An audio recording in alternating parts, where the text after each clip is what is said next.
Hello there, everybody. Bedrock Builder here again. It's been a little while. How have you been? I've been working on a new survival base. My old survival seed was becoming too much of a mess, and I was getting tired of, just doing maintenance on everything instead of actually building stuff. I had a little break from playing Minecraft. I had some computer issues and some PlayStation issues and some other issues. So it's been a little while. Came back to the game, and a lot of my stuff in my survival world wasn't working anymore.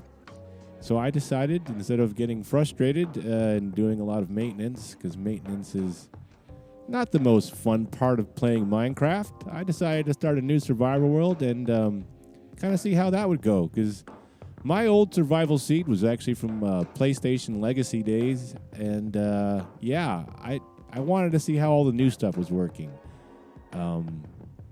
without all the old stuff being loaded in. So here I am in a new world. Got set up here in the desert. I'm not sure if I'm going to stay put. Got a messy base going. Everything's real rough. Cobblestone and netherrack. Show you around a little bit. Got a basic gold XP farm working on here. Got a trident farm out there over the ocean. I have a auto smelter with bamboo fuel built in over here. Kind of handy here in the desert, cranking out glass. This has got a smart minecart hopper system. Forget the guy I got this from. I will definitely put a link in the description, though, because I thought this was a really cool smart circuit. You'll see. It waits for the minecart to get loaded, and then it will unload. And anyway, lots of ovens, lots of stuff to smelt. And once that minecart fills up, we should... Yeah, there it goes.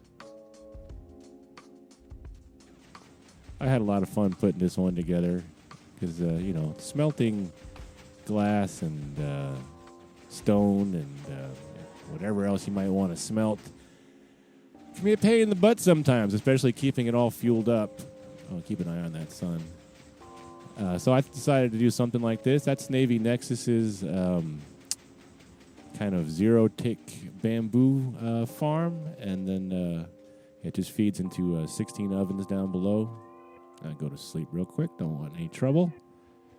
And everything feeds down to one central chest here, just because I don't want to have to go digging through all the other chests as they come out. A lot of hoppers, for sure. But once it's set up, it's kind of nice. I really like it. Really happy with this one.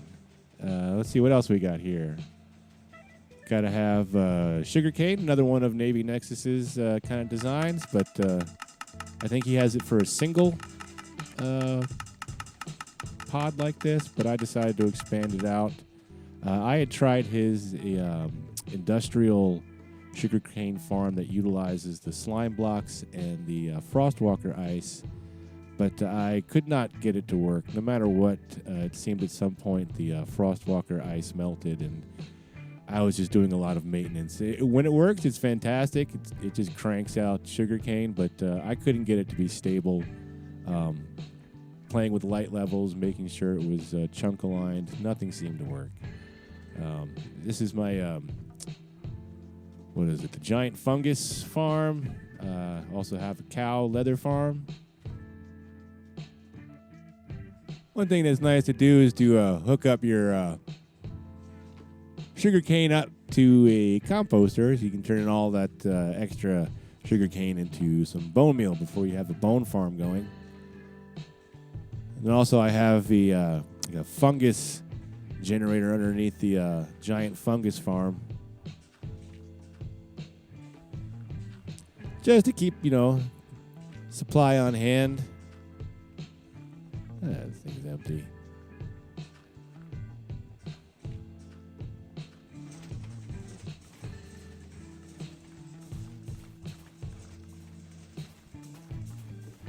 That is a fun way to get your mushrooms, right?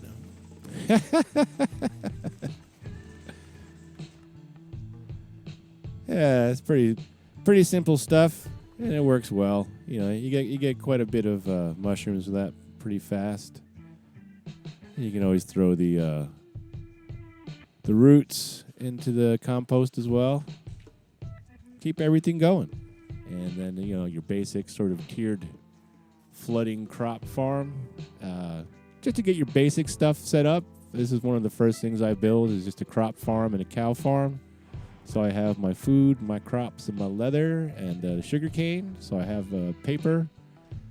I want to get stuff enchanted. So after that, I usually put in a trade hall of some sort. Trade hall, sort of iron farm here. Got tons of librarians. This time around, I was kind of surprised to see how much they trade now. It's been a long time since I've used a trade hall in my other survival world, and when I built this one, I was really surprised at how much higher the trade limits are. So yeah, I didn't really need as many farmers as I thought, because they'll one or two farmers will buy up a whole bunch of crops real fast. And I think I have this up to 40 villagers now, so that it pretty much a full speed iron farm as well. So you got a peek on the inside.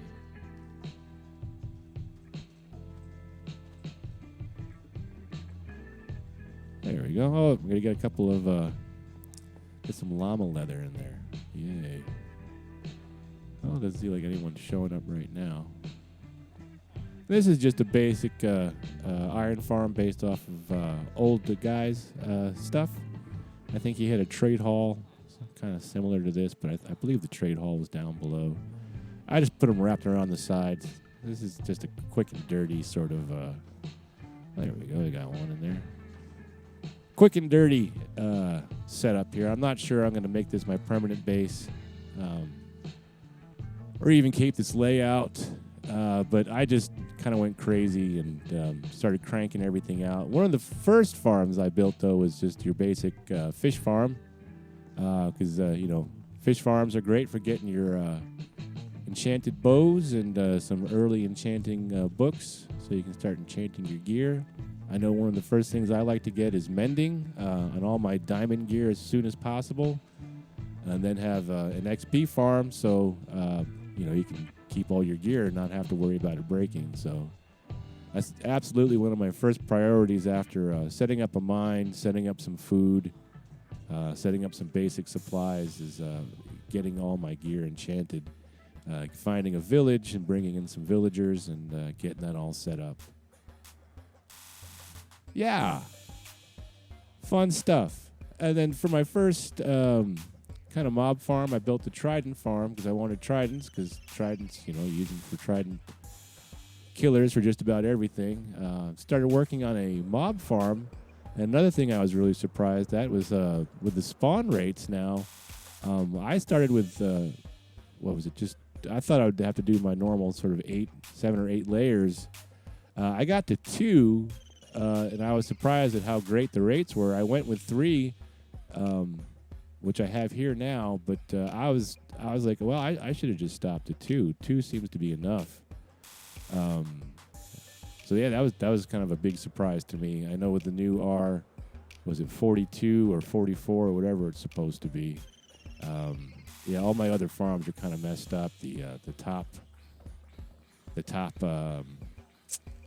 layers were out of range, and I didn't really feel like adjusting all my platforms. And yeah, I gotta say, I was really surprised with the rates on this mob farm.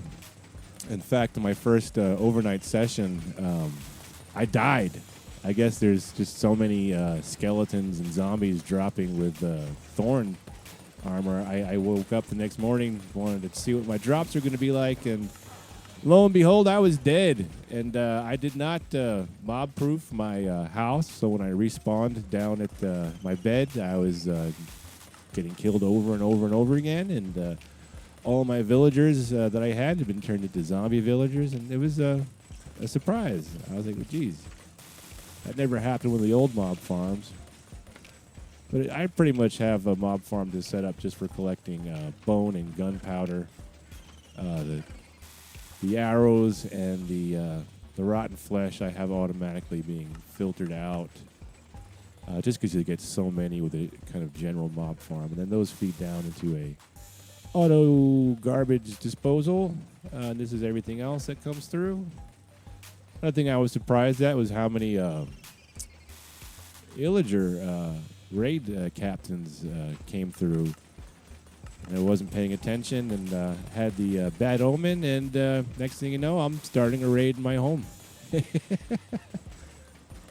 Yeah, of course, right now there's not that many coming. I say to them, oh, you know what? Maybe I don't have it set to hard. That one, there it is. Let's change it to hard. I should crank up the rates a little bit.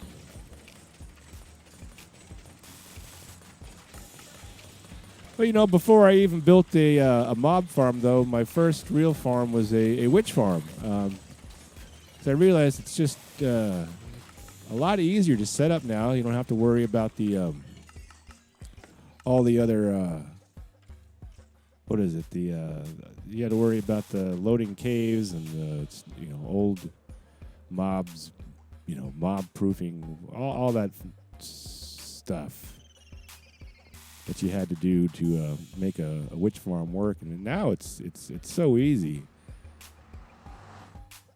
And the cost of setting it up is pretty cheap. I think it's down this way. I sure hope it's down this way.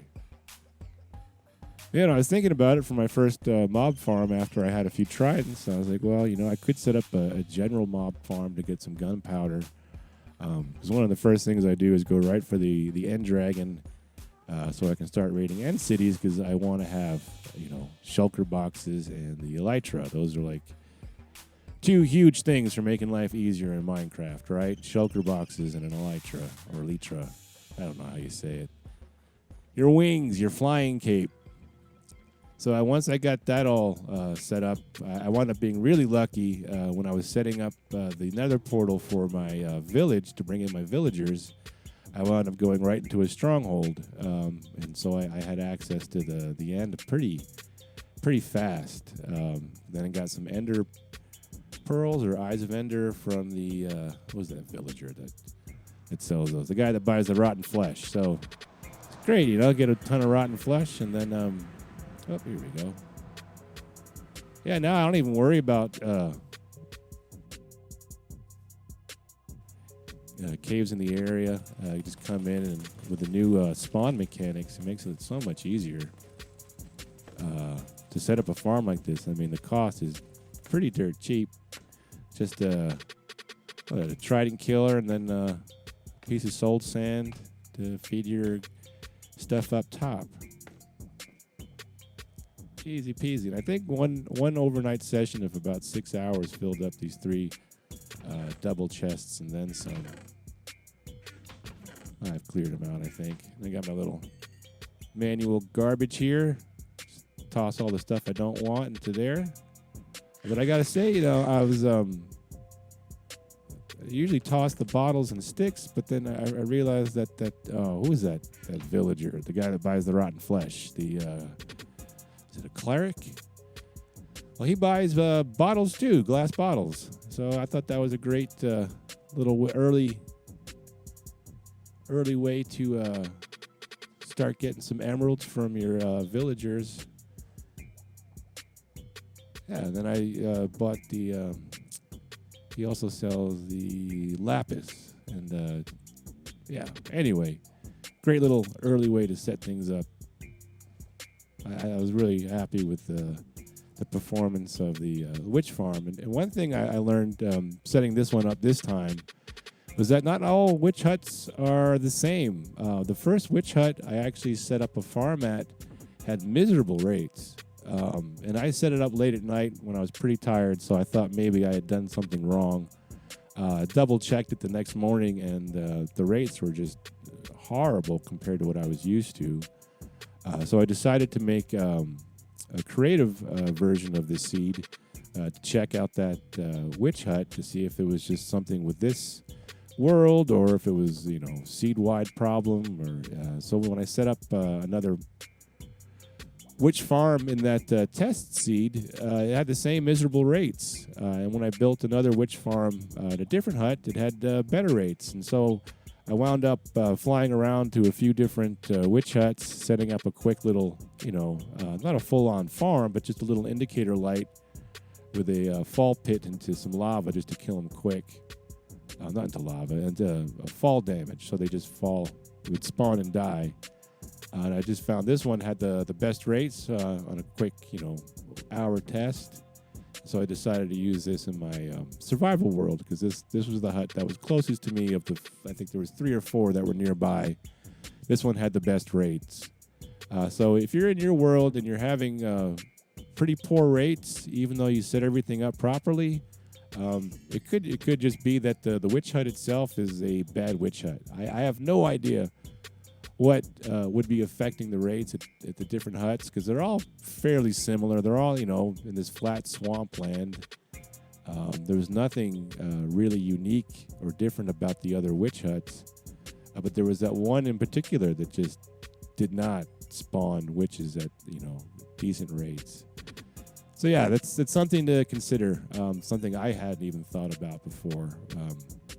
That maybe the witch hut itself had something inherently in it that was making it perform poorly.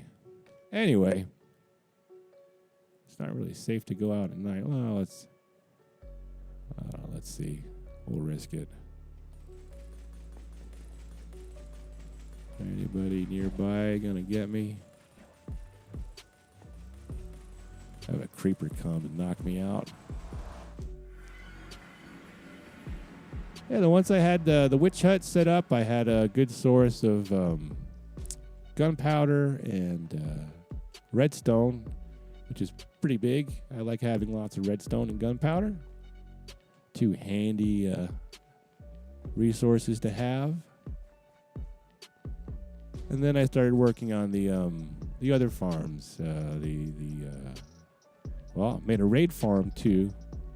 I was really hoping to do Old Guy's insta-kill raid farm. I had never built one of those before, but I could not get it to work. Kept having raids spawn on the ground below the AFK platform. And I tried playing around with some of the distances, but I'm no... where is the raid farm? Oh, man, I need to put some signs up. I think it's... Well, we could fast forward over this if it takes forever. Maybe. Oh, whoops. I guess I forgot to turn that off the last time I was here. That's no good. Anyway, yeah. So I set up a basic raid farm. I got your trident killer down here where the raid captains and whatnot spawn. So you get your bad omen. I decided to use a water to bring out the experience and the arrows that get dropped and the banners that get dropped by the fellows down here, and have it all just kind of feed up top to the AFK platform.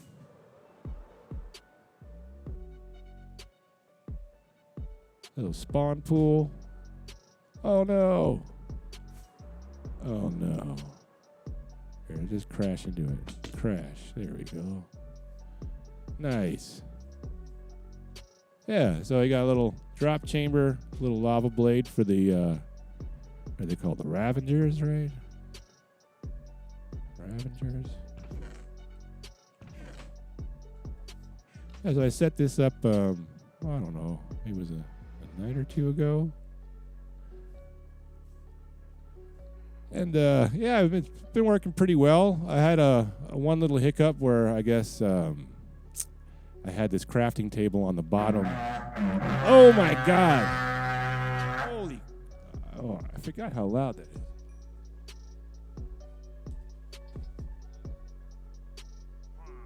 Oh. Should probably turn on that trident killer.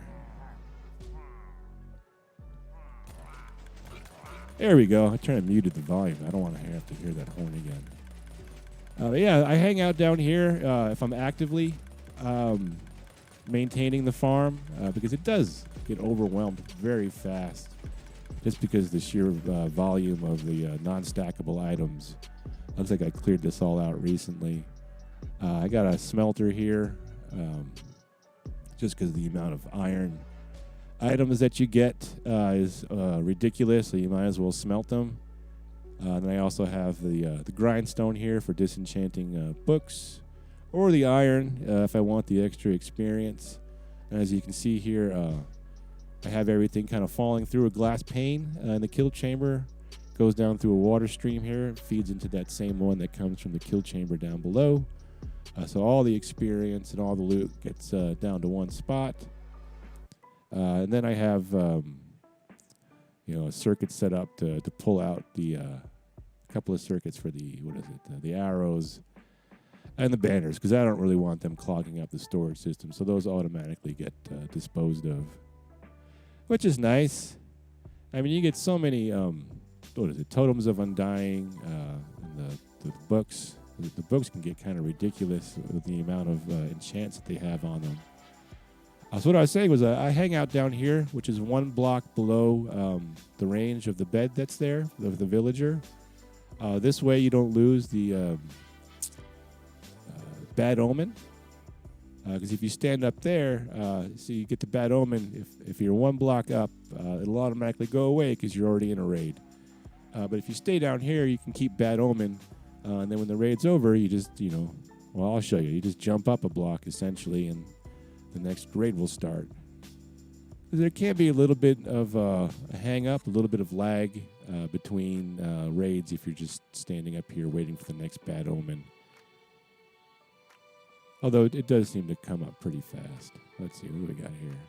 And I hang out off to the side because it seems like the, what are those guys? The evokers, when they cast that, like that crocodile alligator head that comes out of the ground. They seem to cast that no matter what.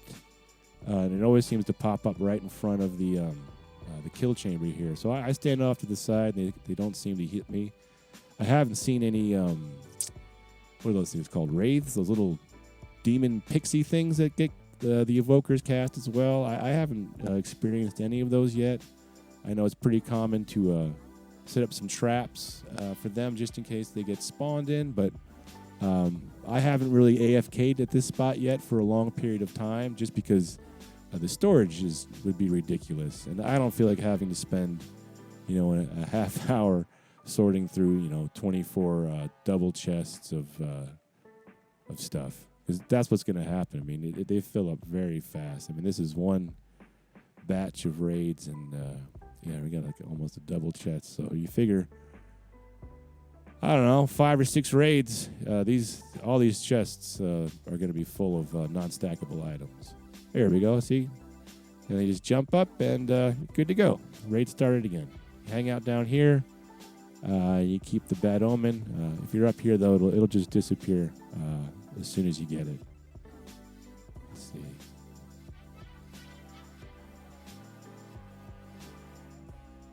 See if we get bad omen.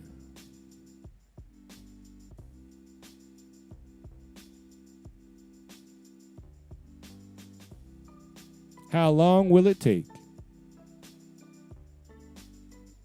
That's why, if I'm gonna hang out here and deal with all the stuff that comes through, might as well. Oh, see, you lose it right away by hanging out up here. Just one block down though. 13 below the bed instead of 12. You get to hold on to that bad omen. Anyway, we had a lot of fun with this. Cranking out the emeralds. That's pretty much all I want it for at this point. I don't really need the books anymore, and I have a few double chests of totems of undying, because those things will just start piling up with this farm really fast. I mean, it's the amount of non-stackable items that just makes this farm kind of difficult to maintain. So I like to have a little workstation right here, process as much stuff as possible. Like I said, if you want to enchant stuff, I have one of those guys, an anvil, grindstone, and a blast furnace for smelting all that stuff. I mean, you can see this is quite a bit of iron items to go through, and that would have taken up a huge amount of space if we were just leaving it in double chests. I probably should just hang out here. I'm going to get hit. Am I going to get hit? Now, I know it's pretty common to wrap up the bottom tower because I know the scavengers or ravengers or, you know, the armored rhino guys, they can get pushed through the blocks. But I haven't had that happen yet here. And, oh, see, yeah, I shouldn't stand in front. You got me. Just like I was saying. Anyway, it's not such a big deal. Raid farms, right? They're great until, you know, you don't need them anymore. Yeah. All right, well, I'll let this raid finish up. Might as well. All right, let's turn this off. Done. Done with that fun. I'll fly back home. If I could fly. I believe I can fly. One way I was not lucky in the beginning of this seed was that the two nearest villages I came across first were both abandoned. No villagers to be found. I mean, the spider webs are great. You know, getting some string early on helps making the dispensers, that's for sure.